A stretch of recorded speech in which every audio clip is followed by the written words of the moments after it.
നമ്മൾ ഇന്നത്തെ ക്ലാസ്സിൽ പരിശോധിക്കാൻ പോകുന്നത് നമ്മുടെ 8ാം ക്ലാസ്സിലെ രണ്ടാമത്തെ ചാപ്റ്ററായ മോഷനാണ്. അപ്പോൾ അതിനു വേണ്ടിയിട്ട് എല്ലാ വിദ്യാർത്ഥികളെയും ഞാൻ സിറ്റ്സി ക്ലാസ് റൂമിലേക്ക് സ്വാഗതം ചെയ്യുകയാണ്. അപ്പോൾ ഇന്നത്തെ ക്ലാസ്സിൽ മോഷൻ എന്ന ചാപ്റ്ററിൻ്റെ ജസ്റ്റ് ഇൻട്രൊഡക്ഷൻ മാത്രമേ നമ്മൾ പഠിക്കുകയുള്ളൂ. എന്താണ് മോഷൻ, അതുമായിട്ട് ബന്ധപ്പെട്ട 1-2 ടേംസ് തുടങ്ങിയ കാര്യങ്ങളൊക്കെയാണ് ഇന്നത്തെ ക്ലാസ്സിൽ നമ്മൾ വളരെ വിശദമായിട്ട് മനസ്സിലാക്കാൻ പോകുന്നത്. ഈ ഒരു ക്ലാസ് എല്ലാ വിദ്യാർത്ഥികളും ഫുള്ളായിട്ട് ഒരു സെക്കൻഡ് പോലും സ്കിപ്പ് ചെയ്യാതെ കംപ്ലീറ്റായിട്ട് കാണണമെന്ന് സാറ് പറയുകയാണ്. അപ്പം വേറൊന്നും കൊണ്ടല്ല, ഈ ഒരു ക്ലാസ് നിങ്ങൾ ഫുള്ളായിട്ട് കാണുകയാണെങ്കിൽ മോഷൻ എന്നതിൻ്റെ ഒരു ബേസ്, ഒരു അടിസ്ഥാനം നിങ്ങൾക്ക് ലഭിക്കുന്നതായിരിക്കും. അതുകൊണ്ട് നിങ്ങൾക്ക് അടുത്ത വർഷവും അതുപോലെ തന്നെ +1-ലും +2-ലും ഒക്കെ അതുകൊണ്ട് ഒരുപാട് ബെനിഫിറ്റ് നിങ്ങൾക്ക് ഉണ്ടായിരിക്കും. +1-ലൊക്കെ ചെല്ലുമ്പോൾ ആദ്യം തന്നെ നിങ്ങൾ മോഷനെയൊക്കെ പറ്റിയിട്ടാണ് പഠിക്കാൻ പോകുന്നത്. അപ്പോൾ അതിൻ്റെയൊക്കെ ഒരു അടിത്തറ, ഫൗണ്ടേഷൻ, ബേസ്മെൻറ്റ് എന്ന് പറയുന്നത് ഈ ഒരു ക്ലാസ്സാണ്. അപ്പോൾ ഒരു സെക്കൻഡ് പോലും നിങ്ങൾ സ്കിപ്പ് ചെയ്യാതെ ഫുള്ളായിട്ട് തന്നെ ഈ വീഡിയോ കാണണം.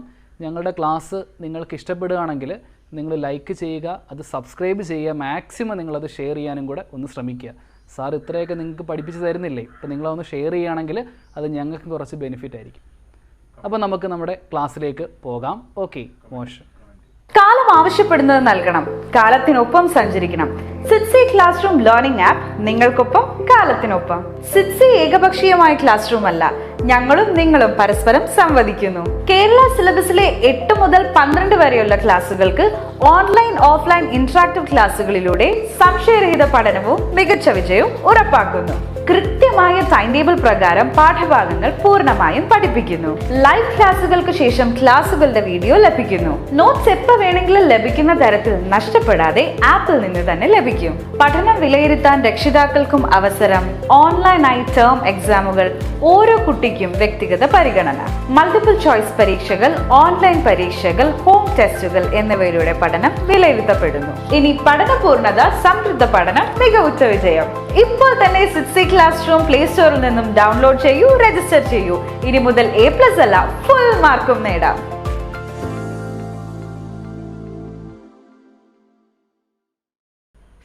അപ്പോൾ നിങ്ങൾ ഞങ്ങളുടെ ക്ലാസ് ലൈക്ക്, ഷെയർ, സബ്സ്ക്രൈബ് ചെയ്യുന്നതോടൊപ്പം തന്നെ എന്തെങ്കിലും ഡൗട്ടോ കാര്യങ്ങളോ ഒക്കെ വരികയാണെങ്കിൽ നിങ്ങൾ കമൻറ്റ് ചെയ്യണം. എന്ത് അഭിപ്രായം ഉണ്ടെങ്കിലും നിങ്ങൾ കമൻറ്റ് ചെയ്യണം. അതിന് തീർച്ചയായിട്ടും സാറ് റിപ്ലൈ തരുന്നതായിരിക്കും. അപ്പോൾ നമ്മൾ ഒരുപാട് പറഞ്ഞ് ഡിലേ വരുത്തുന്നില്ല, നേരെ നമ്മൾ ക്ലാസ് മുറിയിലേക്ക് പോവാണ്. ഓക്കെ, നമുക്ക് ഡിസ്കസ് ചെയ്യാം ചാപ്റ്റർ മോഷൻ.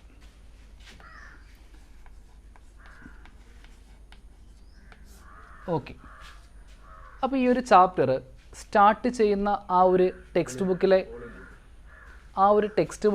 ആ ഒരു പേജിൽ തന്നെ നിങ്ങൾക്ക് വളരെ മനോഹരമായ ഒരു ചിത്രം കാണുവാൻ സാധിക്കും. ഒരു വിദ്യാർത്ഥി, ഒരു സ്റ്റുഡൻറ്റ് ഇങ്ങനെ അവിടെ നിൽപ്പുണ്ട്. അവൻ ചില കാഴ്ചകളൊക്കെ കണ്ട് ഇങ്ങനെ നോക്കിക്കൊണ്ട് നിൽക്കുകയാണ്. അവൻ കാണുന്ന കാഴ്ചകളിലേക്ക് ഒന്ന് നോക്കിയ എല്ലാ കുട്ടികളും എന്തൊക്കെയാണ് അവിടെ നിങ്ങൾക്ക് കാണാൻ സാധിക്കുന്നത്? ടെക്സ്റ്റ് ബുക്കിലേക്ക് നോക്കുകയാണെങ്കിൽ അവിടെ ആ ഒരു കുട്ടി ഒരാളുമായിട്ടൊരു കോൺവെർസേഷൻ നടത്തുകയാണ്. അവിടെ കുറേ കുട്ടികൾ കളിക്കുന്നുണ്ട്, കുറേ കുട്ടികൾ ഇരിക്കുന്നുണ്ട്, ഒരു പ്ലെയിൻ ഇങ്ങനെ പറന്ന് പോകുന്നുണ്ട്. അപ്പോൾ ഒരു കുട്ടി ചോദിക്കുകയാണ്, സാറിനോട് ചോദിക്കുകയാണ്, how fast does the soaring plane fly out of sight? അതായത് എത്ര ഫാസ്റ്റായിട്ടാണ് സാറേ ആ പ്ലെയിൻ പറന്ന് പോകുന്നത്? നമ്മുടെ ആ ഒരു വ്യൂവിൽ നിന്ന്, നമ്മുടെ ആ ഒരു വിഷനിൽ നിന്ന് എത്ര ഫാസ്റ്റായിട്ട് ആ പ്ലെയിൻ അപ്രത്യക്ഷമായിട്ട് മാറുന്നേ? അപ്പോൾ സാർ പറഞ്ഞു കൊടുക്കുകയാണ്, there is nothing so surprising about it. അത് സർപ്രൈസിങ് ഒന്നുമില്ല. Are we too moving at great speed. നമ്മളും വളരെ സ്പീഡിൽ മൂവ് ചെയ്യുന്നുണ്ട് മക്കളെ. കാര്യം നമ്മൾ ഭൂമിയിലല്ലേ താമസിക്കുന്നത്. ഭൂമി ഈ സൂര്യന് ചുറ്റും വളരെ ഫാസ്റ്റായിട്ട് കറങ്ങുകയാണ്. അത് പക്ഷെ നമ്മൾ അറിയുന്നില്ലെന്നേ ഉള്ളൂ. അപ്പോൾ എല്ലാ ഒബ്ജക്റ്റും, നമ്മുടെ ഈ വേൾഡിലുള്ള എല്ലാ വസ്തുക്കളും വളരെ ഫാസ്റ്റായിട്ട് മൂവ് ചെയ്തുകൊണ്ടിരിക്കുകയാണ്. ആരും റെസ്റ്റ് ചെയ്തിരിക്കുന്നില്ല യഥാർത്ഥത്തിൽ, എല്ലാവരും മോഷനിലാണ്. അപ്പോൾ ആ ഒരു കോൺവെർസേഷനാണ് അവിടെ പറയുന്നത്. ജസ്റ്റ് പലതരം മോഷൻസ് ജസ്റ്റ് കാണിക്കുകയാണ്. അപ്പോൾ നിങ്ങൾ ജസ്റ്റ് ഒന്ന് മനസ്സിലാക്കണം എന്താണ് മോഷൻ. മലയാളത്തിൽ നമ്മളതിനെ ചലനം എന്ന് വിളിക്കും, ഇംഗ്ലീഷിൽ മോഷൻ എന്ന് പറയും. ഒരു ഒബ്ജക്റ്റ് അത് മോഷനിൽ ആണെങ്കിൽ നമുക്ക് പറയാം ആ ഒബ്ജക്റ്റ് അതിൻ്റെ പൊസിഷൻ മാറ്റിക്കൊണ്ടിരിക്കുകയാണ്. ശരിയല്ലേ?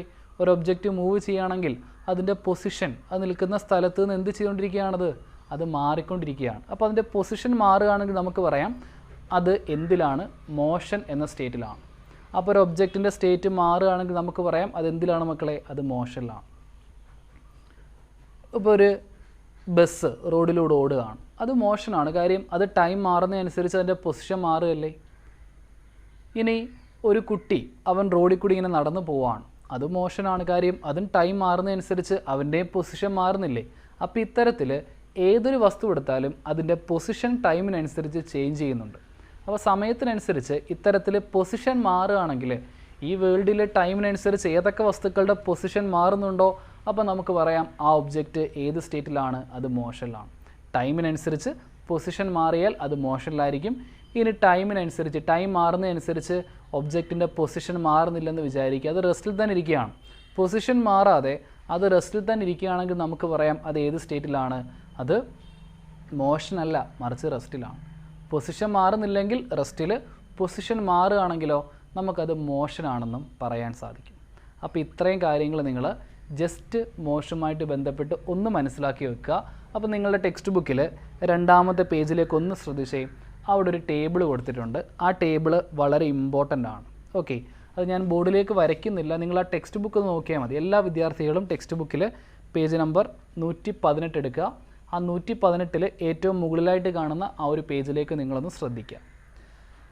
അവിടെ മെയിനായിട്ടും 3 കോളം ഉണ്ട്. ഫസ്റ്റ് കോളത്തിൽ സിറ്റുവേഷനാണ്, സെക്കൻഡ് കോളത്തിൽ സ്റ്റേറ്റ് ഓഫ് മോഷനാണ്, നെക്സ്റ്റ് കോളത്തിൽ സ്റ്റേറ്റ് ഓഫ് റെസ്റ്റ് ആണ്.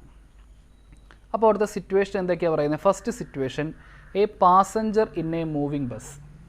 ഒരു മൂവിങ് ബസ്സിലെ ഒരു പാസഞ്ചർ എന്നാണ് പറഞ്ഞിരിക്കുന്നത്. അതായത് ഒരു ബസ് ഇങ്ങനെ മൂവ് ചെയ്യുകയാണ്, അതിലൊരു പാസഞ്ചറുണ്ട്. അതിൻ്റെ 2ാമത്തെ കോളത്തിൽ പറയുകയാണ് with respect to the bus. അതായത് ബസ്സിനെ അടിസ്ഥാനമാക്കിയാൽ ആ പാസഞ്ചർ ഏത് സ്റ്റേറ്റിലാണെന്നാണ് ചോദിക്കുന്നത്. സ്റ്റേറ്റ് ഓഫ് മോഷൻ ആണോ സ്റ്റേറ്റ് ഓഫ് റെസ്റ്റ് ആണോ എന്നാണ് ചോദിക്കുന്നത്. അപ്പോൾ നിങ്ങൾ മനസ്സിലാക്കണം, ഒരു ബസ് ഇങ്ങനെ പോയിക്കൊണ്ടിരിക്കുകയാണ്, റോഡിൽ കൂടെ പോവുകയാണ്, അതിനകത്ത് പാസഞ്ചേഴ്സ് ഉണ്ട് എങ്കിൽ അവർ ബസ്സിനെ അടിസ്ഥാനമാക്കിയാൽ ആ പാസഞ്ചേഴ്സ് റെസ്റ്റിലായിരിക്കും. കാര്യം ബസ് പോകുന്നിടത്തെല്ലാം അവരും പോകുന്നില്ലേ, ബസ് നിൽക്കുന്നിടത്ത് അവർ നിൽക്കുന്നു, ബസ് പോകുന്നിടത്തെല്ലാം അവരും പോകുന്നു. അപ്പം ആ ബസ്സിനെ വിത്ത് റെസ്പെക്ട് ടു ദ ബസ്സിനെ അടിസ്ഥാനമാക്കി പറഞ്ഞാൽ അവർ റെസ്റ്റിലാണെന്ന് പറയാം. ഇനി വിത്ത് റെസ്പെക്ട് ടു ദ റോഡിനെ അടിസ്ഥാനപ്പെടുത്തിയിട്ടാണ് പറയുന്നതെങ്കിലോ, അതായത് റോഡിനെ അടിസ്ഥാനപ്പെടുത്തിയിട്ട് പറയുകയാണ് ആ ഒരു ഒബ്ജക്റ്റിൻ്റെ സ്റ്റേറ്റ്.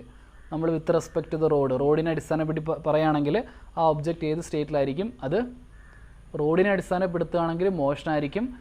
മറിച്ച് റോഡിനെ അല്ല, മറിച്ച് ബസ്സിനെയാണ് വിത്ത് റെസ്പെക്റ്റ് പറയുന്നതെങ്കിൽ അതെന്തിലായിരിക്കും, റെസ്റ്റ് ആയിരിക്കും.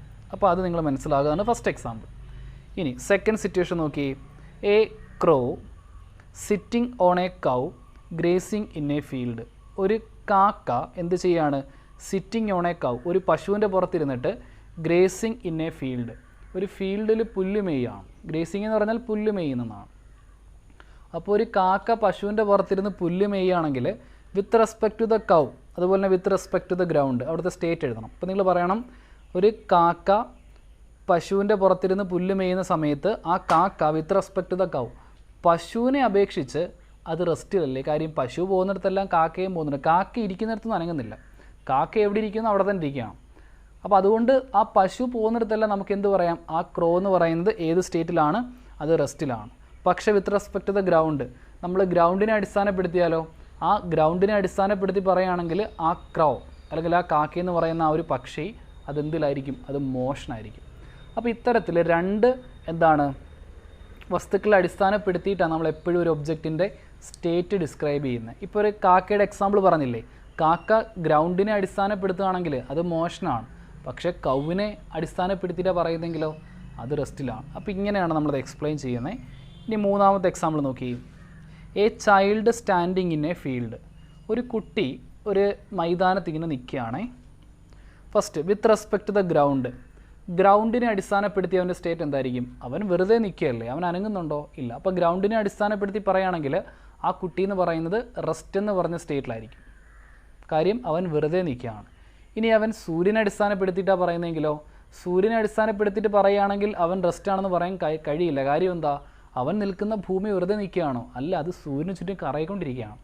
അപ്പോൾ അതുകൊണ്ട് നമുക്ക് പറയാം സൂര്യനെ അടിസ്ഥാനപ്പെടുത്തി പറഞ്ഞാൽ ആ കുട്ടി റെസ്റ്റിലല്ല, മോഷനിലാണ്, മറിച്ച് ഗ്രൗണ്ടിനെ അടിസ്ഥാനപ്പെടുത്തിയിട്ടാണ് പറയുന്നതെങ്കിലോ അത് റെസ്റ്റിലായിരിക്കും. അത്രയേ ഉള്ളൂ 3ാമത്തെ എക്സാമ്പിൾ. ഇനി 4ാമത്തത്, a book on a rotating table. Rotate ചെയ്യുന്ന ടേബിളിൽ നമ്മളൊരു ബുക്ക് വെച്ചേക്കുകയാണ്. അതെങ്ങനെ പറയുന്നത്, അവിടെ ടെക്സ്റ്റ് ബുക്കിലില്ല. അപ്പോൾ നമ്മളെങ്ങനെ പറയണം, A book on a rotating table. അപ്പോൾ ഞാൻ ജസ്റ്റ് അത് എഴുതുകയാണ്. A book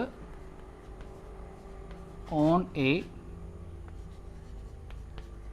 rotating table. കറങ്ങുന്ന ടേബിളിൽ നമ്മളൊരു ബുക്ക് വെച്ചിരിക്കുകയാണ്. അത് നമ്മൾ വിത്ത് റെസ്പെക്റ്റ് എന്തൊക്കെ പറയാൻ പറ്റും? ഫസ്റ്റ് നമുക്ക് വേണമെങ്കിൽ പറയാം with respect to table. With respect to table, ടേബിളിനെ അടിസ്ഥാനപ്പെടുത്താം. അതുപോലെ തന്നെ നെക്സ്റ്റ് വിത്ത് റെസ്പെക്റ്റ്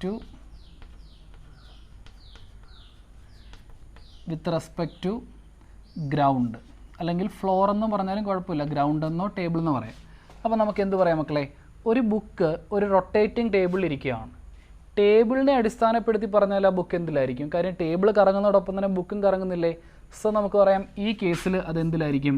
അത് റെസ്റ്റ് എന്ന് പറഞ്ഞ സ്റ്റേറ്റിലായിരിക്കും. അത് റെസ്റ്റാണ്, സ്റ്റേറ്റ് ഓഫ് റെസ്റ്റാണ്. ഇനി ഇവിടെ വിത്ത് റെസ്പെക്ട് ടു ഗ്രൗണ്ട് അല്ലേ, പക്ഷേ ഗ്രൗണ്ടിനെ അടിസ്ഥാനപ്പെടുത്തി പറയുകയാണെങ്കിൽ ആ ടേബിൾ റെസ്റ്റ് ആണോ? അതിങ്ങനെ കറങ്ങിക്കൊണ്ടിരിക്കുകയല്ലേ. അപ്പോൾ നമുക്ക് എന്ത് പറയാം? അത് ഏത് സ്റ്റേറ്റാണ്? That is motion. അപ്പോൾ റെസ്റ്റ് അതുപോലെ തന്നെ മോഷൻ. ഒരു ബുക്ക് റൊട്ടേറ്റിംഗ് ടേബിളിൽ ഇരുന്ന് അത് കറങ്ങിക്കൊണ്ടിരിക്കുകയാണെങ്കിൽ നമുക്ക് എന്ത് പറയാം? With respect to table. ടേബിളിനെ അടിസ്ഥാനപ്പെടുത്തിയാൽ ആ ഒരു ഒബ്ജക്റ്റ് എന്തിലായിരിക്കും? റെസ്റ്റിലായിരിക്കും. മറിച്ച് ഗ്രൗണ്ടിനെ അടിസ്ഥാനപ്പെടുത്തിയിട്ടാണ് പറയുന്നതെങ്കിൽ എന്തിലായിരിക്കും? മോഷനിലായിരിക്കും. അപ്പോൾ അത്രയും കാര്യങ്ങളേ ഉള്ളൂ ആ ഒരു ടേബിൾ. അത് വളരെ ഇമ്പോർട്ടൻ്റ് ആണ് ആ ഒരു ടേബിൾ. നമ്മൾ അതിനകത്ത് എന്താണ് എത്ര സിറ്റുവേഷൻ പറഞ്ഞു? 4 സിറ്റുവേഷൻ പറഞ്ഞു. പരീക്ഷയ്ക്ക് ഇതിനകത്ത് ഏതെങ്കിലുമൊക്കെ സിറ്റുവേഷൻസ് ഒക്കെ പറഞ്ഞിട്ട് ഇതിനകത്ത് ഇല്ലാത്ത സിറ്റുവേഷൻ പറഞ്ഞാൽ നിങ്ങളതൊന്ന് നിങ്ങളുടെ ലോജിക്ക് വെച്ച് ആലോചിച്ചാൽ മതി. ഒബ്ജക്റ്റിൻ്റെ സ്റ്റേറ്റ് എങ്ങനെ ഡിസ്ക്രൈബ് ചെയ്യുന്നത്? 4 എക്സാമ്പിളും കറക്റ്റായിട്ട് മനസ്സിലായില്ലേ? അപ്പോൾ 4 എക്സാമ്പിൾ നിങ്ങൾക്ക് കറക്റ്റായിട്ട് മനസ്സിലായെങ്കിൽ ഇനി ഏത് എക്സാമ്പിൾ ചോദിച്ചാലും നിങ്ങളതിന് ആൻസർ ചെയ്യും. എന്തെങ്കിലും ഡൗട്ട് ഉള്ള ഒരു വീഡിയോ ബാക്കിലേക്ക് ഒന്ന് അടിച്ച് നോക്കി കണ്ടു നോക്കിയാൽ മതി. കറക്റ്റായിട്ട് അത് മനസ്സിലാകുന്നതായിരിക്കും. വളരെ സിമ്പിളാണ്. അപ്പോൾ അത്രയേ ഉള്ളൂ ആ ഒരു ടേബിൾ. ക്ലിയർ ആയല്ലോ? അപ്പോൾ ഞാൻ നിങ്ങൾക്കൊരു 2 മിനിറ്റ് സമയം തരാം. നിങ്ങൾ ആ ടേബിൾ നോക്കിയിട്ട് അതിൻ്റെ ആൻസേഴ്സൊക്കെ ഒന്ന് കറക്റ്റായിട്ടൊന്ന് വായിച്ച് ഒന്ന് മനസ്സിലാക്കി എല്ലാവരും. അതിനുശേഷം നമുക്ക് നെക്സ്റ്റ് ടോപ്പിക്ക് നോക്കാം. പെട്ടെന്നാവട്ടെ. ഓക്കെ, അപ്പോൾ എല്ലാ കുട്ടികൾക്കും ആ ഒരു ടേബിൾ കറക്റ്റായിട്ട് ക്ലിയർ ആയി കാണുമല്ലോ. വളരെ ഇമ്പോർട്ടൻ്റ് ആണ്. പരീക്ഷയ്ക്ക് ആ ടേബിളിൽ നിന്ന് ക്വസ്റ്റ്യൻ ചോദിച്ചാൽ നിങ്ങൾ കറക്റ്റായിട്ട് ചെയ്യണേ. നെക്സ്റ്റ് നമ്മൾ പരിശോധിക്കാൻ പോകുന്നത് ആ ടേബിളിന് ശേഷം ടെക്സ്റ്റ് ബുക്കിൽ പറയുന്ന നെക്സ്റ്റ് ടോപ്പിക്കാണ് reference body. Okay, reference body. അപ്പോൾ എന്താണ് റെഫറൻസ് ബോഡി? ആദ്യം ഞാൻ ഇതിൻ്റെ ഡെഫിനേഷൻ ബോർഡിലേക്ക് എഴുതാം, എന്നിട്ട് നമുക്ക് എക്സ്പ്ലെയിൻ ചെയ്യാം. Okay, it is the object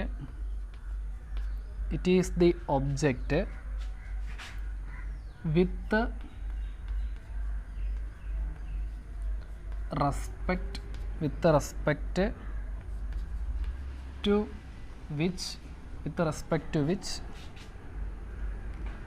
the state of rest or motion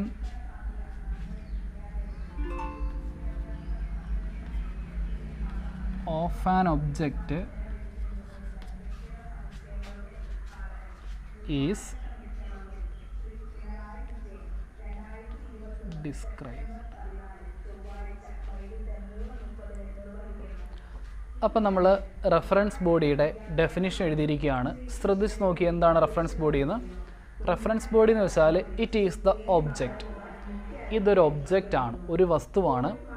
with respect to which the state of rest or motion of an object is described. അതായത് ഒരു ഒബ്ജക്റ്റിൻ്റെ സ്റ്റേറ്റ് അത് റെസ്റ്റാണോ അതോ മോഷനാണോ, അത് നമ്മൾ ഏത് വസ്തുവിനെ അടിസ്ഥാനപ്പെടുത്തിയിട്ടാണോ പറയുന്നത്, ഏത് വസ്തുവിനെ അടിസ്ഥാനപ്പെടുത്തിയിട്ടാണോ ഒരു ഒബ്ജക്റ്റിൻ്റെ സ്റ്റേറ്റ് നമ്മൾ ഡിസ്ക്രൈബ് ചെയ്യുന്നത്, ആ ഒബ്ജക്റ്റിനെ നമ്മൾ വിളിക്കുന്ന പേരാണ് റെഫറൻസ് ബോഡി. ഇപ്പം നമ്മൾ 4 എക്സാമ്പിൾ നേരത്തെ പറഞ്ഞില്ലായിരുന്നോ? ആ ടേബിളിനകത്ത് 4 എക്സാമ്പിൾ പറഞ്ഞില്ലേ? അതിൽ ഓരോ കേസിലും റെഫറൻസ് ബോഡീസ് ഉണ്ട്. First passenger in A moving bus. ഒരു മൂവിങ് ബസ്സിലെ പാസഞ്ചർ എന്ന് പറയുമ്പം വിത്ത് റെസ്പെക്ട് ടു ബസ്സിനെ അപേക്ഷിച്ച് പറയുമ്പോൾ ബസ്സാണ് അവിടുത്തെ എന്ത് റെഫറൻസ് ബോഡി. പിന്നെ വിത്ത് റെസ്പെക്ട് ടു റോഡ് എന്ന് പറഞ്ഞില്ല, അപ്പോൾ റോഡ് അവിടെ എന്താണ്? റെഫറൻസ് ബോഡിയാണ്. പിന്നെ രണ്ടാമത്തെ സിറ്റുവേഷനിൽ കൗവും അതുപോലെ തന്നെ ഗ്രൗണ്ടും റെഫറൻസ് ബോഡിയാണ്. മൂന്നാമത്തെ സിറ്റുവേഷനിൽ ഗ്രൗണ്ടും സണ്ണും റെഫറൻസ് ബോഡിയാണ്. നാലാമത്തെ സിറ്റുവേഷനിൽ ടേബിളും ഗ്രൗണ്ടും എന്താണ്? റെഫറൻസ് ബോഡിയാണ്. അപ്പോൾ റെഫറൻസ് ബോഡി എന്ന് വെച്ചാൽ എന്താണ്? ഏത് വസ്തുവിൻ്റെ അല്ലെങ്കിൽ ഏത് വസ്തുവിനെ അടിസ്ഥാനപ്പെടുത്തിയിട്ടാണോ നമ്മളൊരു ഒബ്ജക്റ്റിൻ്റെ സ്റ്റേറ്റിനെ ഡിസ്ക്രൈബ് ചെയ്യാറുള്ളത് ആ ഒരു സ്റ്റേറ്റാണ്, അല്ലെങ്കിൽ ആ ഒരു സിറ്റുവേഷൻ അല്ല ആ ഒരു ഒബ്ജക്റ്റിനെയാണ് നമ്മൾ എന്തെന്ന് വിളിക്കുക, റെഫറൻസ് ബോഡി എന്ന് വിളിക്കുക. അപ്പോൾ റെഫറൻസ് ബോഡിയെ അടിസ്ഥാനപ്പെടുത്തിയിട്ടായിരിക്കും നമ്മൾ എപ്പോഴും ഒരു ഒബ്ജക്റ്റിൻ്റെ സ്റ്റേറ്റിനെ എന്ത് ചെയ്യാറ്, ഡിസ്ക്രൈബ് ചെയ്യാറ്. ഇപ്പം ഞാൻ ഇവിടെ നിൽക്കുകയാണ്, അപ്പോൾ എനിക്ക് പറയാം ഞാൻ ഈ ഫ്ലോറിനെ അപേക്ഷിച്ച് എന്തിലാണ്, ഇവിടെ വെറുതെ നിൽക്കുകയാണെങ്കിൽ ഈ ഗ്രൗണ്ടിനെ അപേക്ഷിച്ച് ഞാൻ റെസ്റ്റിലാണ്, ശരിയല്ലേ? അപ്പോൾ ഗ്രൗണ്ട് ഇവിടെ ഒരു റെഫറൻസ് ബോഡിയാണ്. ഇനി സൂര്യനെ അപേക്ഷിച്ചാണെങ്കിലോ, ഭൂമി സൂര്യനും കറങ്ങിക്കൊണ്ടിരിക്കുകയല്ലേ, അപ്പോൾ സൺ എന്ന റെഫറൻസ് ബോഡിയെ അപേക്ഷിച്ച് നോക്കിയാൽ ഞാൻ എന്തിലാണ്, മോഷനിലാണ്. അപ്പോൾ ഇവിടെ എൻ്റെ സ്റ്റേറ്റ് റെസ്റ്റും ഉണ്ട് മോഷനും ഉണ്ട്, അത് മാറിക്കൊണ്ടിരിക്കും നമ്മുടെ റെഫറൻസ് ബോഡി മാറുന്നതനുസരിച്ച്. അപ്പോൾ അത്രയേ ഉള്ളൂ റെഫറൻസ് ബോഡിയുമായിട്ട് ബന്ധപ്പെട്ട് മനസ്സിലാക്കാൻ. എക്സാമിന് ഇതുപോലെ ടേബിളൊക്കെ തന്നിട്ട് റെഫറൻസ് ബോഡി ഏതാണെന്നൊക്കെ എടുത്ത് എഴുതാൻ പറഞ്ഞാൽ നിങ്ങൾ കറക്റ്റായിട്ട് അത് മനസ്സിലാക്കി എഴുതണം, തെറ്റിക്കരുത്. ക്ലിയർ ആയി കാണുമല്ലോ? അപ്പോൾ അത്രയേ ഉള്ളൂ റെഫറൻസ് ബോഡിയുമായിട്ട് ബന്ധപ്പെട്ട് നിങ്ങൾ മനസ്സിലാക്കുവാൻ. ക്ലിയർ? ശരി. ഇനി കറക്റ്റ് നമ്മുടെ മോഷൻ്റെ ഒരു ഡെഫിനിഷൻ ഞാൻ ബോർഡിലേക്ക് എഴുതുകയാണ്, എന്നിട്ട് നമുക്കൊന്ന് എക്സ്പ്ലെയിൻ ചെയ്യാം. ഓക്കെ അപ്പോൾ ഒന്ന് ശ്രദ്ധിച്ചേ. അപ്പോൾ എന്താണ് മോഷൻ? മോഷൻ്റെ ഡെഫിനിഷനാണ് എഴുതിയിരിക്കുന്നത്. എന്താ പറഞ്ഞിരിക്കുന്നത്? If the position of an object changes with respect to the reference body. അതായത് ഒരു റെഫറൻസ് ബോഡി അടിസ്ഥാനപ്പെടുത്തുന്ന സമയത്ത് ഒരു ഒബ്ജക്റ്റിൻ്റെ പൊസിഷൻ എന്ത് ചെയ്യാണ്, അത് ചേഞ്ച് ചെയ്യാണ്. റെഫറൻസ് ബോഡി അടിസ്ഥാനപ്പെടുത്തി നോക്കാൻ നേരത്ത് ഒരു ഒബ്ജക്റ്റിൻ്റെ പൊസിഷൻ ചേഞ്ച് ചെയ്താൽ then the body is said to be in motion. അങ്ങനെയാണെങ്കിൽ നമുക്ക് പറയാം ആ ഒരു ബോഡി എന്തിലാണ്, അത് മോഷനിലാണ്. അപ്പോൾ റെഫറൻസ് ബോഡി അടിസ്ഥാനപ്പെടുത്തുന്ന സമയത്ത് ഒരു ഒബ്ജക്റ്റിൻ്റെ പൊസിഷനിൽ എന്ത് സംഭവിക്കുകയാണ്, ചേഞ്ച് വരികയാണ്. അങ്ങനെ പൊസിഷനിൽ ചേഞ്ച് വരികയാണെങ്കിൽ നമുക്ക് പറയാൻ സാധിക്കും ആ ഒരു ഒബ്ജക്റ്റ് മോഷനിലായിരിക്കും. ഇനി ഇൻ കേസ് നമ്മൾ റെഫറൻസ് ബോഡി അടിസ്ഥാനപ്പെടുത്തുന്ന സമയത്ത് ആ ഒബ്ജക്റ്റിൻ്റെ പൊസിഷനിൽ ചേഞ്ച് ഒന്നും വരുന്നില്ല എന്ന് വിചാരിക്കുക. അങ്ങനെയാണെങ്കിൽ നമുക്ക് പറയാം ആ ഒരു ബോഡി എന്ന് പറയുന്നത് അത് റെസ്റ്റിലായിരിക്കും. അപ്പോൾ ഇത്തരത്തിൽ റെഫറൻസ് ബോഡിയുടെ പൊസിഷൻ അല്ലെങ്കിൽ അതിൻ്റെ ആ ഒരു നേച്ചറിനെ അടിസ്ഥാനപ്പെടുത്തിയിട്ടാണ് നമ്മൾ എപ്പോഴും മോഷനും റെസ്റ്റും ഡിസ്ക്രൈബ് ചെയ്യുന്നത്. റെഫറൻസ് ബോഡി അടിസ്ഥാനപ്പെടുത്തുമ്പോൾ ഒരു ഒബ്ജക്റ്റിൻ്റെ പൊസിഷൻ മാറുകയാണെങ്കിൽ നമുക്ക് പറയാം അത് മോഷനിലാണ്.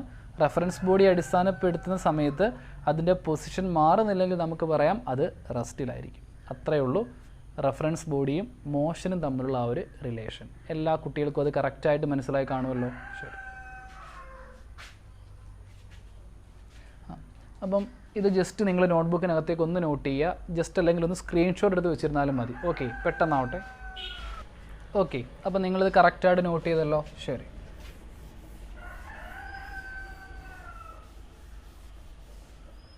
അപ്പോൾ നമ്മൾ നെക്സ്റ്റ് പരിശോധിക്കാൻ പോകുന്നത്, അപ്പോൾ നമ്മൾ ഇതുവരെ എന്തൊക്കെ നോക്കി, റെഫറൻസ് ബോഡി എന്താണെന്ന് മനസ്സിലാക്കി, അത് വെച്ചിട്ട് നമ്മൾ മോഷൻ്റെ ഡെഫിനിഷൻ നമ്മൾ കറക്റ്റായിട്ട് പറഞ്ഞു. ഇനി ജസ്റ്റ് നമ്മൾ നോക്കാൻ പോകുന്നത് ഡിസ്റ്റൻസ് ആൻഡ് ഡിസ്പ്ലേസ്മെൻറ്റ്.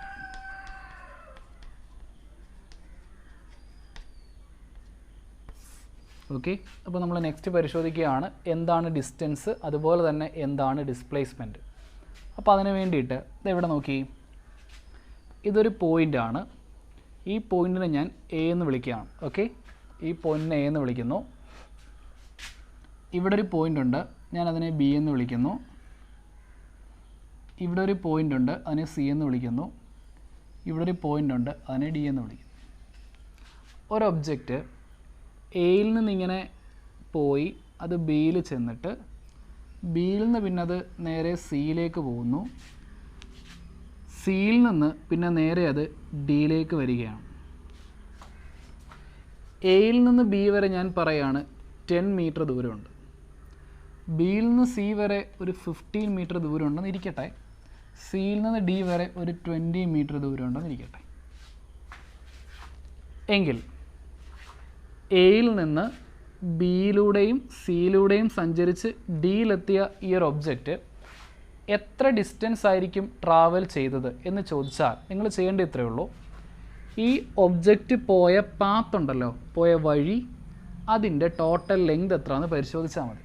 അപ്പോൾ ഒരു ഒബ്ജക്റ്റ് സഞ്ചരിച്ച ടോട്ടൽ ഡിസ്റ്റൻസ് കണ്ടുപിടിക്കാൻ പറഞ്ഞാൽ ഇത്രയേ ഉള്ളൂ ചെയ്യേണ്ടത്. അത് പോയ പാത്തിൻ്റെ ടോട്ടൽ ലെങ്ത് കണ്ടുപിടിക്കുക. അപ്പം എയിൽ നിന്ന് ബിയിലേക്ക് അത് എത്ര മീറ്റർ പോയി? 10 മീറ്റർ പോയി. ബിയിൽ നിന്ന് സിയിലേക്കോ 15 മീറ്റർ പോയി. സിയിൽ നിന്ന് ഡിയിലേക്ക് 20 മീറ്ററും പോയി. അങ്ങനെയാണെങ്കിൽ അത് എയിൽ നിന്ന് ഡിയിലെത്തിയപ്പോഴത്തേക്ക് മൊത്തം എത്ര മീറ്റർ പോയെന്ന് എങ്ങനെ കണ്ടുപിടിക്കും? 10 metre plus 15 metre plus 20 metre. ഇതാണ് അവിടുത്തെ എന്ത്? ടോട്ടൽ ആ ഒരു ഡിസ്റ്റൻസ്. അതായത് 10 ഉം 15 എത്ര കിട്ടും? 25, 25, 20, 45 മീറ്റർ. അപ്പോൾ നമുക്ക് പറയാം ഈ ഒരു കേസിൽ നമ്മുടെ ഒബ്ജക്റ്റ് സഞ്ചരിച്ച ആ ഒരു ഡിസ്റ്റൻസ് എന്ന് പറയുന്നത് എത്രയാണ്? 45 മീറ്ററാണ്. അപ്പോൾ ഡിസ്റ്റൻസ് എന്ന് വെച്ചാൽ എന്താണ്? ഒബ്ജക്റ്റ് സഞ്ചരിച്ച പാത്തിൻ്റെ ടോട്ടൽ ലെങ്ത് ആണ്. ഒരു ഒബ്ജക്റ്റ് ട്രാവൽ ചെയ്ത പാത്തിൻ്റെ ടോട്ടൽ ലെങ്തിനെ നമ്മൾ വിളിക്കുന്ന പേരാണ് ഡിസ്റ്റൻസ്. ഡിസ്റ്റൻസിൻ്റെ യൂണിറ്റ് പഠിച്ചു വെച്ചേക്കണം, മീറ്റർ ആയിരിക്കും. ഇനി ഇതുപോലെ പരീക്ഷയ്ക്ക് പല പല ചിത്രങ്ങളൊക്കെ കാണിക്കും. റെക്റ്റാങ്കിൾ ഷേപ്പിലോ ട്രയാങ്കിൾ ഷേപ്പിലോ സർക്കുലർ ഷേപ്പിലോ ഒക്കെ ചിത്രങ്ങൾ കാണിച്ചിട്ട് ഡിസ്റ്റൻസ് ചോദിച്ചാൽ ഒന്നുമില്ല, അത് സഞ്ചരിക്കുന്ന പാത്തിൻ്റെ ടോട്ടൽ ലെങ്ത് നിങ്ങൾ എന്ത് ചെയ്താൽ മതി? കറക്റ്റായിട്ട് അങ്ങ് നോക്കിയാൽ മതി. ടോട്ടൽ ലെങ്ത് ഓഫ് ദി പാത്താണ് എപ്പോഴും ഡിസ്റ്റൻസ്. അപ്പോൾ ഞാൻ ജസ്റ്റ് ഡിസ്റ്റൻസിൻ്റെ ഡെഫിനിഷൻ ബോർഡിലേക്ക് ഒന്ന് എഴുതാം, ഒന്ന് മനസ്സിലാക്കുക. അത്രയേ ഉള്ളൂ. Distance is distance is the length. Distance is the length of the path traveled. എന്താ മക്കളെ ഡിസ്റ്റൻസ്? ഡിസ്റ്റൻസ് എന്ന് വെച്ചാൽ ഒന്നുമില്ല, distance is the length of the path travelled. ഒരു ഒബ്ജക്റ്റ് സഞ്ചരിച്ച എന്താണ്? പാത്തിൻ്റെ ലെങ്ത് ആണ് അതിൻ്റെ എന്ത്? ഡിസ്റ്റൻസ്. ഡിസ്റ്റൻസിൻ്റെ യൂണിറ്റ് മീറ്റർ ആണെന്ന് ഓർത്ത് വെച്ചേക്കണം. നിങ്ങളുടെ ടെക്സ്റ്റ് ബുക്കിൽ പേജ് നമ്പർ 119 ഫിഗർ 9.2 കാണിക്കുന്നുണ്ട്. അപ്പോൾ നിങ്ങൾ ആ ഫിഗറിലേക്കൊന്ന് ശ്രദ്ധിച്ചാൽ അതിൽ 4 ബിൽഡിങ്സ് ഉണ്ട്. അതിൽ ഫസ്റ്റ് ബിൽഡിങ്ങിൽ നിന്ന് സെക്കൻഡ് ബിൽഡിങ്ങിലേക്ക് 600 മീറ്റർ ദൂരമുണ്ട്. സെക്കൻഡ് ബിൽഡിങ്ങിൽ നിന്ന് തേർഡ് ബിൽഡിങ്ങിലേക്ക് 300 മീറ്റർ ദൂരമുണ്ട്. അവിടെ നിന്ന് പിന്നെ ലാസ്റ്റ് ബിൽഡിങ്ങിലേക്ക് 660 മീറ്റർ ദൂരമുണ്ട്. എങ്കിൽ അവിടുത്തെ ടോട്ടൽ ഡിസ്റ്റൻസ് ഒക്കെ ചോദിക്കുകയാണെങ്കിൽ ആ പോയ പാത്തിൻ്റെ എല്ലാം കൂടെ ലെങ്ത് അങ്ങ് എന്ത് ചെയ്താൽ മതി? അതങ്ങ് പ്ലസ് ചെയ്താൽ പോരെ. എപ്പോഴും ഡിസ്റ്റൻസ് എന്ന് വെച്ചാൽ ഒരു ഒബ്ജക്റ്റ് സഞ്ചരിച്ച ഡിസ്റ്റൻസ് എന്ന് വെച്ചാൽ എന്ത് ഉദ്ദേശിക്കുന്നത്? അത് പോയ പാത്തിൻ്റെ ടോട്ടൽ ലെങ്ത് ആണ്. ഒരു ഒബ്ജക്റ്റ് ട്രാവൽ ചെയ്ത പാത്തിൻ്റെ ടോട്ടൽ ലെങ്ത് ആയിരിക്കും അവിടുത്തെ ഡിസ്റ്റൻസ് എന്ന് പറയുന്നത്. ഓക്കെ, അപ്പോൾ അത്രയേ ഉള്ളൂ ഡിസ്റ്റൻസ്. അപ്പോൾ നമുക്കിനി പരിശോധിക്കേണ്ടത് എന്താണ് ഡിസ്പ്ലേസ്മെൻ്റ് എന്നാണ്. ഇതാ ശ്രദ്ധിച്ച് നോക്കി, നമുക്ക് എന്ത് പറയാം? ദാണ്ട് ഈ ഒരു കേസിൽ ഇപ്പോൾ ഈ ഒരു ചിത്രത്തിൽ തന്നെ ഞാൻ എന്താണ്ടേ എയിൽ നിന്ന് ഇങ്ങനെ ഡിയിലേക്ക് ഒരു സ്ട്രെയിറ്റ് ലൈൻ വരച്ചു. എയിൽ നിന്ന് ഡിയിലേക്ക് ഒരു സ്ട്രെയിറ്റ് ലൈൻ വരച്ചു. ഇതൊരു 30 മീറ്റർ ഉണ്ടെന്ന് വെച്ചു. എത്രയുണ്ട് മക്കളെ? 30 മീറ്റർ. എങ്കിൽ ഈ ഒരു കേസിലെ ഡിസ്പ്ലേസ്മെൻറ്റ് നമുക്ക് പറയാം അത് 30 മീറ്റർ ആണ്. അപ്പോൾ എന്തായിരിക്കും ഡിസ്പ്ലേസ്മെൻറ്റ്? ഇത്രയേ ഉള്ളൂ. ഇതല്ലേ സ്റ്റാർട്ടിംഗ് പോയിൻ്റ്, ഇതാണ് ഫിനിഷിംഗ് പോയിൻ്റ്. ഒരു ഒബ്ജക്റ്റ് സ്റ്റാർട്ട് ചെയ്ത പോയിൻ്റ് എ ആണ്, അതിവിടെ ഫിനിഷ് ചെയ്തിരിക്കുന്ന ഡിയിലാണ്. അപ്പോൾ ഡിസ്പ്ലേസ്മെൻറ്റ് എന്താണെന്ന് വെച്ച് കഴിഞ്ഞാൽ സ്റ്റാർട്ടിംഗ് പോയിൻറ്റും ഫിനിഷിംഗ് പോയിൻറ്റും തമ്മിലുള്ള ആ ഒരു സ്ട്രെയിറ്റ് ലൈൻ ഡിസ്റ്റൻസ് ഉണ്ടല്ലോ, സ്റ്റാർട്ടിംഗ് പോയിൻറ്റും ഫിനിഷിംഗ് പോയിൻറ്റും തമ്മിലുള്ള സ്ട്രെയിറ്റ് ലൈൻ അല്ലെങ്കിൽ ആ ഒരു ഷോർട്ടസ്റ്റ് ഡിസ്റ്റൻസിനെ നമ്മൾ വിളിക്കുന്ന പേരാണ് ഡിസ്പ്ലേസ്മെൻറ്റ്. അപ്പോൾ എന്താണ് ഡിസ്പ്ലേസ്മെൻറ്റ്? ഡിസ്പ്ലേസ്മെൻറ്റ് ഈസ് ദ, അപ്പോൾ ഞാൻ ഡിസ്പ്ലേസ്മെൻറ്റ് ഡെഫിനിഷൻ എഴുതാൻ പോകുന്നത് ശ്രദ്ധിച്ചിരിക്കുക. ഡിസ്പ്ലേസ്മെൻറ്റ്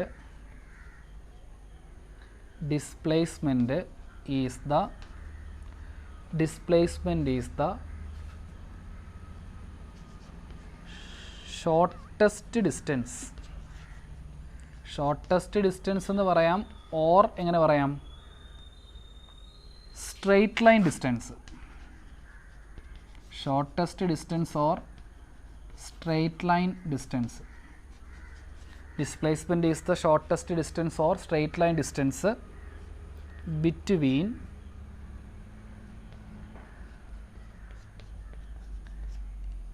ഇനിഷ്യൽ ആൻഡ് സ്റ്റാർട്ടിംഗ് പോയിൻ്റോ ഫിനിഷിംഗ് പോയിൻ്റ് എന്ന് പറയാം, അല്ലെങ്കിൽ ഇനിഷ്യൽ ആൻഡ് ഫൈനൽ പോയിൻ്റ് എന്ന് പറഞ്ഞാലും മതി.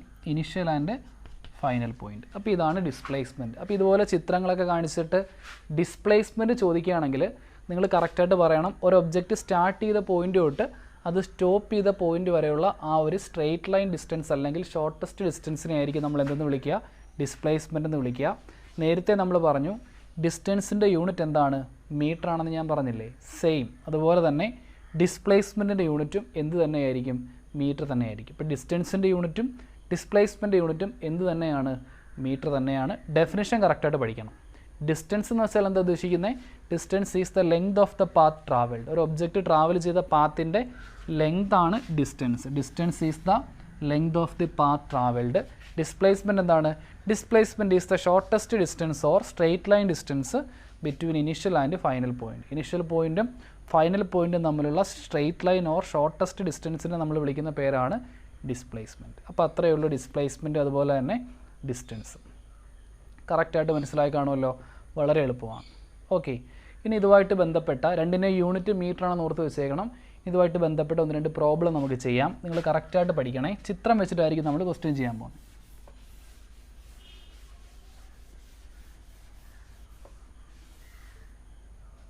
ഫസ്റ്റ് ഒന്നാമത്തെ ക്വസ്റ്റ്യൻ,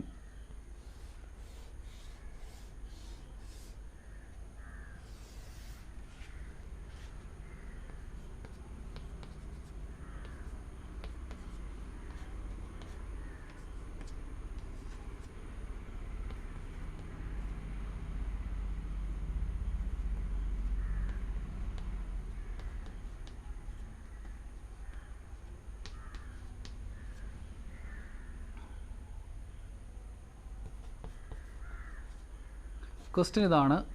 ഫൈൻഡ്, ഇവിടെ പറയുന്നുണ്ട് ഒബ്ജക്റ്റ് എയിൽ നിന്ന് B C D E F I D ജിയിലേക്ക് പോകുന്നെന്ന് പറയുന്നുണ്ട്. എന്നിട്ടാണ് പറയുന്നത് find the distance and displacement. Okay, അപ്പോൾ ഇവിടുത്തെ ഡിസ്റ്റൻസും ഡിസ്പ്ലേസ്മെൻറ്റുമാണ് ചോദിച്ചിരിക്കുന്നത് ഈ ഒരു ചിത്രം വെച്ചിട്ട്. ഇതെങ്ങനെയാണ് ചെയ്യുന്നത്? ഫസ്റ്റ് നോക്കി.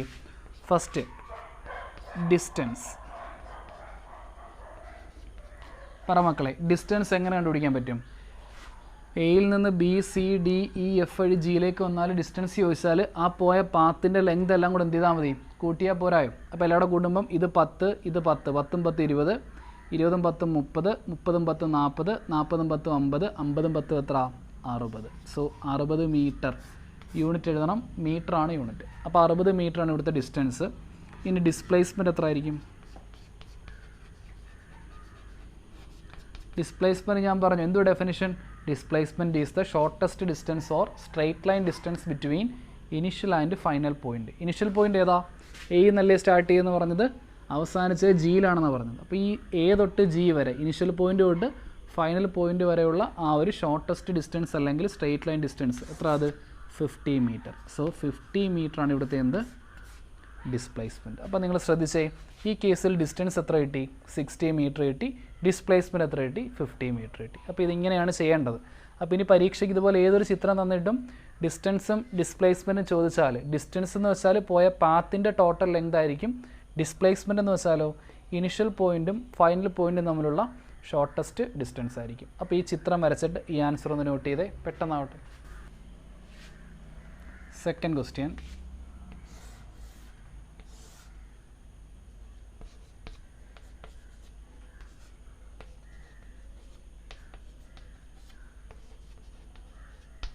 ശ്രദ്ധിച്ചേ, ഇവിടെയും question find distance and displacement എന്നാണ്. എയിൽ നിന്നും ബി വഴി സിയിൽ ചെല്ലുന്നതാണ് പറഞ്ഞിരിക്കുന്നത്. എങ്കിൽ ഇവിടുത്തെ ഡിസ്റ്റൻസും ഡിസ്പ്ലേസ്മെൻറ്റും ചോദിച്ചാൽ ഫസ്റ്റ് ഡിസ്റ്റൻസ്, അപ്പോൾ എയിൽ നിന്ന് ബി വഴിയല്ലേ സിയിൽ പോയത്, അപ്പോൾ ഡിസ്റ്റൻസ് എങ്ങനെ കണ്ടുപിടിക്കുന്നത്?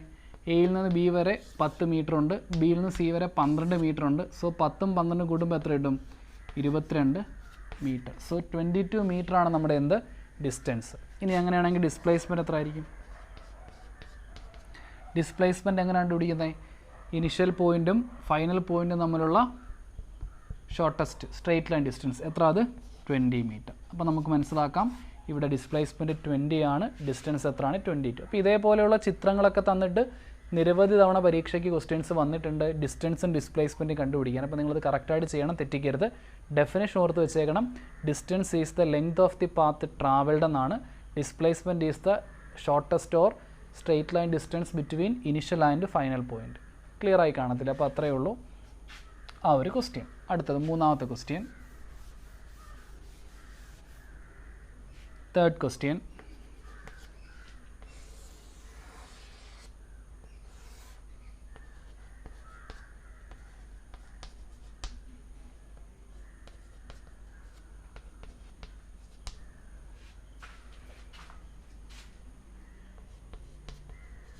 ക്വസ്റ്റ്യൻ ഇതാണ്. ഒരു ഒബ്ജക്റ്റ് എയിൽ നിന്നും പോയി ബി വഴി അത് തിരിച്ച് എയിൽ തന്നെ വരികയാണെന്ന് പറയാം. എയിൽ നിന്ന് അത് ബി പോയിട്ട് തിരിച്ച് എയിൽ തന്നെ വരികയാണ്. അങ്ങനെയാണെങ്കിൽ ഡിസ്റ്റൻസ് ചോദിച്ചാൽ എത്ര പറയും? ഡിസ്റ്റൻസ് പറയുമ്പം എയിൽ നിന്ന് ബി പോകുമ്പം 15 മീറ്റർ പോയി, പിന്നെ ബിയിൽ നിന്ന് എയിൽ വന്നപ്പോൾ വീണ്ടും 15 പോയി, അങ്ങനെ 15 എത്ര മീറ്റർ പോയി? മൊത്തം 30 മീറ്റർ ഡിസ്റ്റൻസ് പോയി. ഇനി ഈ കേസിലെ ഡിസ്പ്ലേസ്മെൻറ്റ് ചോദിച്ചാലോ? ഇവിടുന്ന് തിരിച്ച് ഇവിടെ വരെയുള്ള ഡിസ്പ്ലേസ്മെൻറ്റ് നമുക്കറിയാം. എന്തുവാ displacement? It is the shortest or straight line distance between initial and final position എന്നാണ്. ഇവിടുത്തെ ഇനിഷ്യൽ പൊസിഷൻ എ ആണ്, ഫൈനൽ പൊസിഷൻ എ ആണ്. സോ ഇവർ തമ്മിലുള്ള ആ ഒരു ഷോർട്ടസ്റ്റ് അല്ലെങ്കിൽ സ്ട്രേറ്റ് ലൈൻ ഡിസ്റ്റൻസ് വല്ലതും ഉണ്ടോ? എയിൽ നിന്ന് സ്റ്റാർട്ട് ചെയ്തിട്ട് എയിൽ തന്നെയല്ലേ അവസാനിക്കുന്നത്? അപ്പോൾ നമുക്ക് പറയാം അതെന്താണ്? That is 0. ഇനി ഇൻ കേസ് അത് എയിൽ നിന്ന് ബിയിലോട്ട് മാത്രമേ വരുന്നുള്ളൂ, തിരിച്ച് എയിലോട്ട് വരുന്നില്ലെന്ന് പറഞ്ഞാൽ ഇവിടുത്തെ ഡിസ്റ്റൻസ് 15 മീറ്റർ ആയിരിക്കും. കാര്യം ഇത്രയും മീറ്റർ പോയില്ലേ. ഡിസ്പ്ലേസ്മെൻറ്റ് അവിടെ 0 അല്ല. കാര്യം ഇവിടുന്ന് ഇവിടെ വരെ എത്ര ഉണ്ടെന്നാണ് പറഞ്ഞിരിക്കുന്നത്? 10 മീറ്റർ എന്നല്ലേ പറഞ്ഞിരിക്കുന്നത്. അപ്പോൾ അത് 10 എന്ന് എഴുതി വെച്ചേക്കണം. അപ്പോൾ ഇനി വേണമെങ്കിൽ റേഡിയസ് ഒരു 5 മീറ്റർ എന്ന് പറഞ്ഞിട്ട് എത്രയാണെന്ന് ചോദിച്ചു കഴിഞ്ഞാൽ ഇത് 5 ആണെങ്കിൽ ഇത് 5 ആയിരിക്കത്തില്ല. അങ്ങനെ 5 5 10 എന്നൊക്കെ ആലോചിക്കണം. അതൊക്കെ നിങ്ങളുടെ ഒരു ലോജിക്ക് വെച്ചാണ്, ഒരു കോമൺ സെൻസ് വെച്ച് നിങ്ങളത് ചെയ്താൽ മതി. അപ്പോൾ അത്രയും കാര്യങ്ങളേ ഉള്ളൂ ആ ഒരു ക്വസ്റ്റ്യൻ. ഓക്കെ ആണല്ലോ? അപ്പോൾ അത്രയും കാര്യങ്ങളാണ് ജസ്റ്റ് നിങ്ങൾ ഡിസ്റ്റൻസ് അതുപോലെ തന്നെ ഡിസ്പ്ലേസ്മെൻറ്റുമായിട്ട് ബന്ധപ്പെടുത്തി നിങ്ങൾ മനസ്സിലാക്കി വെക്കാൻ. ഓക്കെ. അപ്പോൾ മക്കളെ, നമ്മൾ ഇന്നത്തെ ക്ലാസ്സിൽ എന്തൊക്കെ കാര്യങ്ങളാണ് പഠിച്ചിരിക്കുന്നത്? നമ്മൾ നമ്മുടെ രണ്ടാമത്തെ ചാപ്റ്റർ നമ്മൾ തുടങ്ങി. മോഷൻ എന്നാണ് ചാപ്റ്ററിൻ്റെ പേര്. നമ്മളതിൽ എന്തൊക്കെ കാര്യങ്ങൾ പഠിച്ചു? ഫസ്റ്റ് നമ്മൾ പരിശോധിച്ചത് എന്താണ് റെഫറൻസ് ബോഡി എന്നാണ്. ഏതൊരു വസ്തുവിൻ്റെയും മോഷനെ ഡിസ്ക്രൈബ് ചെയ്യാൻ നമുക്കൊരു ഒബ്ജക്റ്റ് അത്യാവശ്യമാണ്. അതിനെ അടിസ്ഥാനപ്പെടുത്തിയിട്ടായിരിക്കും നമ്മളതിൻ്റെ സ്റ്റേറ്റ് പറയാറുള്ളത്. ആ വസ്തുവിനെ വിളിക്കുന്ന പേരാണ് റെഫറൻസ് ബോഡി. റെഫറൻസ് ബോഡി അടിസ്ഥാനപ്പെടുത്തിയിട്ട് ഒരു ഒബ്ജക്റ്റ് നമുക്ക് റെസ്റ്റ് ആണെന്ന് വേണമെങ്കിൽ പറയാം, മോഷൻ ആണെന്നും നമുക്ക് പറയാൻ സാധിക്കും. പിന്നെ നമ്മൾ മോഷൻ എന്താണെന്ന് പറഞ്ഞു. എന്തുവാ മോഷൻ? മോഷൻ എന്ന് വെച്ചാൽ ഒന്നുമില്ല, റെഫറൻസ് ബോഡി അടിസ്ഥാനപ്പെടുത്തുമ്പോൾ ഒരു ഒബ്ജക്റ്റിൻ്റെ പൊസിഷൻ മാറുന്നുണ്ടെങ്കിൽ അത് മോഷനാണ്. ഇനി റെഫറൻസ് ബോഡി അടിസ്ഥാനപ്പെടുത്തുമ്പോൾ പൊസിഷൻ മാറുന്നില്ലെങ്കിലോ അത് റെസ്റ്റിലാണെന്ന് പറയാം. പിന്നീട് നമ്മൾ ഡിസ്റ്റൻസ് മനസ്സിലാക്കി, ഡിസ്പ്ലേസ്മെൻറ്റ് മനസ്സിലാക്കി. ഡിസ്റ്റൻസ് എന്ന് വെച്ചാൽ ഒരു ഒബ്ജക്റ്റ് ട്രാവൽ ചെയ്ത പാത്തിൻ്റെ ലെങ്താണ് ഡിസ്റ്റൻസ്. ഡിസ്പ്ലേസ്മെൻറ്റ് എന്ന് വെച്ചാലോ ഇനിഷ്യൽ പോയിൻറ്റും ഫൈനൽ പോയിൻറ്റും തമ്മിലുള്ള സ്ട്രെയിറ്റ് ലൈൻ അല്ലെങ്കിൽ ഷോർട്ടസ്റ്റ് ഡിസ്റ്റൻസ് ആണ്. രണ്ടിൻ്റെയും യൂണിറ്റ് എന്തായിരിക്കും? മീറ്റർ ആയിരിക്കും. ഇതുമായിട്ട് ബന്ധപ്പെട്ട് കുറച്ച് പ്രോബ്ലം ഒക്കെ നമ്മൾ ചെയ്തു. അതൊക്കെ നിങ്ങൾക്ക് കറക്റ്റായിട്ട് മനസ്സിലായെന്നാണ് ഞാൻ പ്രതീക്ഷിക്കുന്നത്. അപ്പോൾ ഇത്രയും കാര്യങ്ങളേ ഉള്ളൂ ഇന്നത്തെ ക്ലാസ്സിൽ. അപ്പോൾ നിങ്ങൾക്ക് ഏകദേശം ഈ ഒരു ചാപ്റ്ററിൻ്റെ ഒരു ഐഡിയ ഒക്കെ വന്ന് കാണും. നല്ല ചാപ്റ്റർ അല്ലേ? വളരെ എളുപ്പമുള്ള കാര്യങ്ങളല്ലേ നമ്മൾ ഈ ചാപ്റ്ററിൽ പഠിച്ചിരിക്കുന്നത്. അപ്പോൾ എല്ലാ കുട്ടികളും ചെയ്യേണ്ടത് ഇന്ന് നിങ്ങൾ ഈ ക്ലാസ്സിൽ മനസ്സിലാക്കിയ കാര്യങ്ങളെല്ലാം തന്നെ ഒരു ഷീറ്റ് പേപ്പറിനകത്തേക്ക് എഴുതി അങ്ങ് പഠിക്കുക. ഓക്കെ മക്കളെ? അപ്പോൾ നമുക്ക് നമ്മുടെ നെക്സ്റ്റ് ക്ലാസ്സിൽ നമ്മുടെ നെക്സ്റ്റ് ടോപ്പിക്കുമായിട്ട് വീണ്ടും കണ്ടുമുട്ടാം. Have A nice study. Thank you.